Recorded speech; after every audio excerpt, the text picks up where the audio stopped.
Hello बच्चों, NCERT mathematics class 10th chapter 8 की exercise 8.3 का इंट्रोडक्शन हम इस वीडियो में समझेंगे।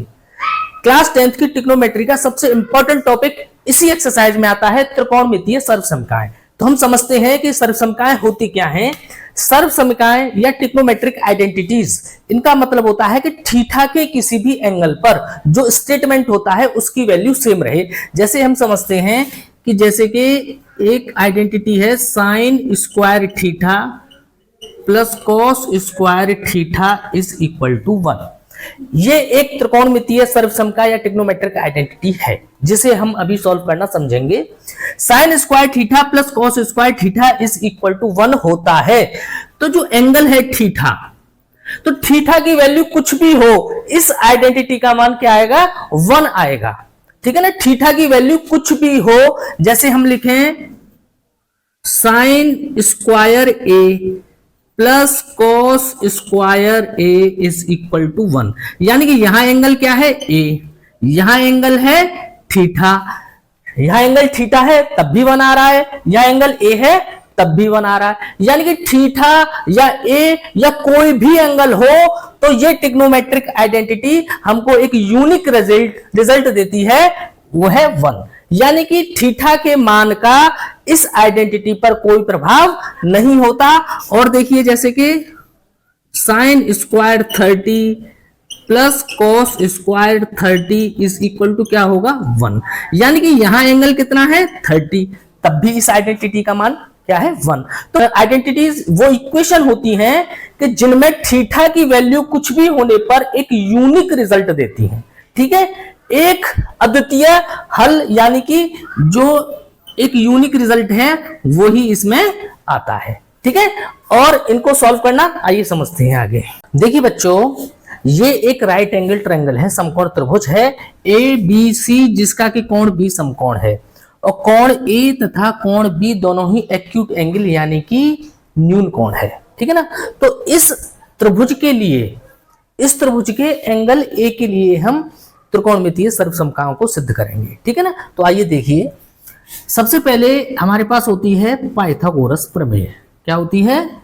पाइथागोरस प्रमेय से, पाइथागोरस प्रमेय से हम क्या समझते हैं कि देखिए लंब का वर्ग प्लस आधार का वर्ग इज इक्वल टू कर्ण का वर्ग। तो लंब क्या है? BC। क्या हो जाएगा? देखिए BC का वर्ग, आधार क्या है? AB, AB का वर्ग इज इक्वल टू AC का वर्ग। यानी कि लंब का वर्ग प्लस आधार का वर्ग इज इक्वल टू कर्ण का वर्ग। ये पाइथागोरस प्रमेय हम शुरुआत में 9th क्लास में, 8th क्लास में और इस ट्रिग्नोमेट्री की जो एक्सरसाइज 8.1 है उसके इंट्रोडक्शन वीडियो में हम पढ़ चुके हैं। मैं डिस्क्रिप्शन में इसके इस वीडियो का लिंक है, ठीक है ना, आप उसे देख लेना तो समझ में आ जाएगी। ठीक है बेटा, ये है इक्वेशन फर्स्ट। इसी पाइथागोरस प्रमेय के स्टेटमेंट से हम तीनों सर्वसमकाओं को सिद्ध करेंगे। अब समझिए कैसे। देखिए दोनों पक्षों में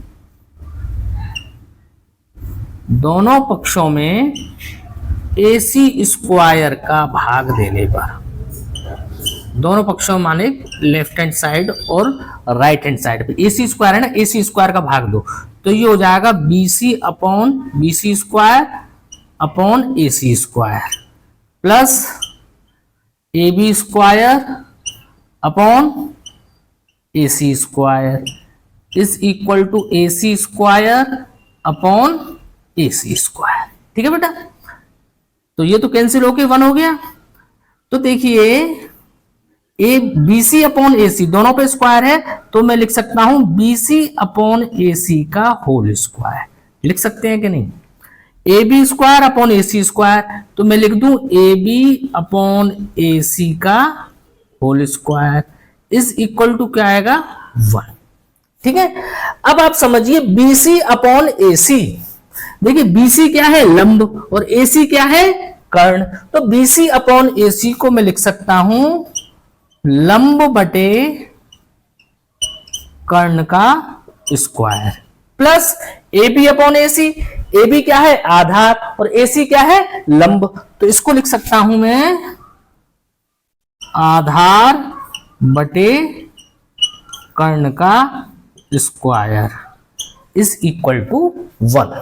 लंब बटे आधार, तो देखिए इस त्रिभुज के लिए लंब बटे कर्ण, सॉरी क्या है, लंब बटे कर्ण, तो इस त्रिभुज के लिए लंब बटे कर्ण क्या हो गया, साइन ऑफ एंगल ए।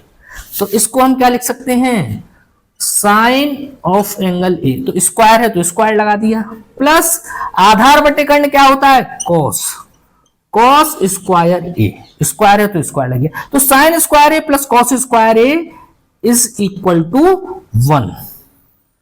ये हमारी पहली सर्वसमता सिद्ध होकर आ गई। ठीक है बेटा, हमारी दोनों सर्वसमताएं यानी 3 सर्वसमताएं होती हैं, एक सर्वसमता सिद्ध हो गई और दोनों सर्वसमताएं यानी तीनों सर्वसमताएं भी इसी फॉर्मूले यानी पाइथागोरस के फॉर्मूले से निकलती हैं। सबसे पहले मैंने क्या किया, AC स्क्वायर का भाग दे दिया, अब इस बार क्या करो, AB स्क्वायर का भाग दे दो। ठीक है ना, अब क्या है, समीकरण 1 में AB स्क्वायर का भाग देने पर, तो देखिए BC square upon AB square, तो लिख दें इसको BC अपॉन AB का होल स्क्वायर। अब AB स्क्वायर में AB स्क्वायर का भाग देंगे तो क्या हो जाएगा, AB अपॉन AB का होल स्क्वायर, और AC स्क्वायर में AB स्क्वायर का भाग देंगे तो हो जाएगा AC अपॉन AB का होल स्क्वायर। ठीक है, इतना समझ आ रहा है, AB से AB कैंसिल हो गया, तो देखिए BC अपॉन AB, BC क्या है, लंब, और AB क्या है, आधार, तो ये क्या हो गया, लंब बटे आधार का वर्ग plus AB upon AB cancel हो गया तो 1, और ये क्या हो गया, 1 का square, AC upon AB, AC क्या है, कर्ण, और AB क्या है, आधार, तो इसको लिख लें कर्ण बटे आधार का वर्ग, कर्ण बटे आधार का वर्ग। ठीक है बेटा, लंब बटे आधार क्या होता है, tan, लेकिन इस ट्रायंगल के लिए क्या आएगा, tan ऑफ एंगल A क्या आएगा, tan A, और जब स्क्वायर लग रहा है तो हो गया tan स्क्वायर A प्लस 1 का स्क्वायर 1, और कर्ण बटे आधार होता है sec, तो क्या हो गया, sec स्क्वायर A, आधा स्क्वायर लग रहा है तो स्क्वायर लगा दिया, तो ये दूसरी सर्वसमता हमारी सिद्ध होकर आ गई। ठीक है, इसके बाद हम क्या करेंगे, पुनः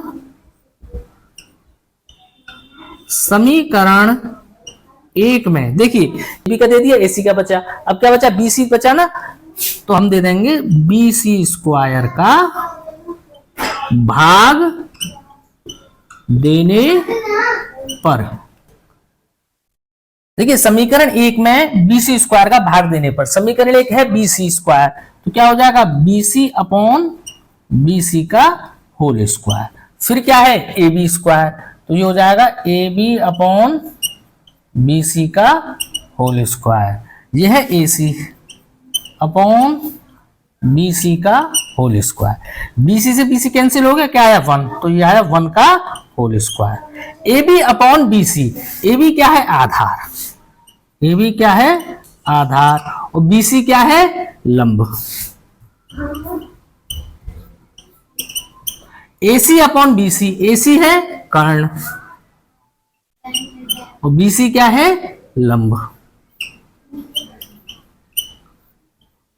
ठीक है बेटा, तो 1 का स्क्वायर क्या आया, 1 प्लस आधार बटे लंब क्या होता है, कॉट, तो ये क्या हो जाएगा, कॉट, जब स्क्वायर लग रहा है तो कॉट स्क्वायर A, और कर्ण बटे लंब क्या होता है, कोसेक, और जब स्क्वायर लग रहा है तो हो जाएगा कोसेक स्क्वायर A, यानी कि ये तीसरी सर्वसमता भी हमारी सिद्ध होकर आ गई। देखिए ये वाली जो पहली सर्वसमता है sine square A plus cos square A बराबर 1, ये दसियों बार बोर्ड के एग्जाम में देखी गई है, तो इसका जो सॉल्यूशन है, इसका जो प्रूफ है, किस तरीके से सिद्ध करते हैं, इसको बहुत अच्छी तरीके से आप समझ लेना, और उम्मीद करता हूं समझ में आ भी गया होगा। अब इन 3 सर्वसमताओं से हम और फॉर्मूले किस तरीके से बनाते हैं, किस तरीके से इनको क्वेश्चंस में यूज करते हैं, ये और समझ लीजिए। ठीक है, तो इसे नोट करिए, फिर आगे चलते हैं। देखिए बच्चों, वैसे तो ये 3 सर्वसमकाएं हम सिद्ध कर चुके हैं, लेकिन इन 3 सर्वसमकाओं से कुल मिलाकर 9 फॉर्मूले हमारे पास बन जाते हैं।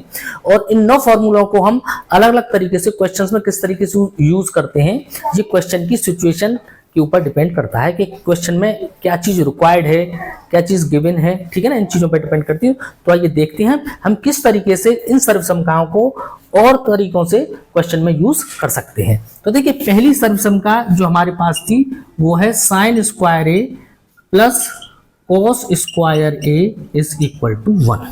तो देखिए, इसी सर्वसमका से हम साइन स्क्वायर ए की क्या वैल्यू निकालेंगे, 1 माइनस कोस स्क्वायर ए, यानी cos को इधर लेंगे तो 1 माइनस कोस स्क्वायर हो गया। और इसी सर्वसमका से अगर हम cos की वैल्यू निकालेंगे, यानी cos square A is equal to हो जाएगा 1 minus sine square A. Sine square इधर चला गया तो 1 माइनस साइन स्क्वायर, यानी कि एक सर्वसमका को हम 3 जगह 3 तरीके से हम यूज कर सकते हैं। यानी कि साइन की value in terms of cos और ये cos की value in terms of sine हमने प्राप्त कर ली। दूसरी सर्वसमका है 1 plus tan square A is equal to sec square A, ठीक है ना। तो यहां से मैंने बताया tan square A is equal to हो गया सेक स्क्वायर ए माइनस 1, यानी 1 को इधर लेके तो सेक स्क्वायर ए माइनस 1 हो गया, या 1 is equal to sec square A minus ten square A, यानी sec square A minus ten square A बराबर क्या होता है, 1। यानी कि क्वेश्चन की सिचुएशन के अकॉर्डिंग हम इनमें से कोई भी रिजल्ट यूज कर सकते हैं, ठीक है ना। तीसरी सर्वसमका थी हमारी cot square A plus 1 is equal to cosec square A. Same cot square A is equal to cosec square A minus 1। Cot square A बराबर कितना हो गया, 1, इधर जाके क्या का हो गया, माइनस का। और ऐसे ही 1 को इधर रखा, कोटेक स्क्वायर ए, वो कॉट स्क्वायर ए उधर जाके क्या हो गया, माइनस का।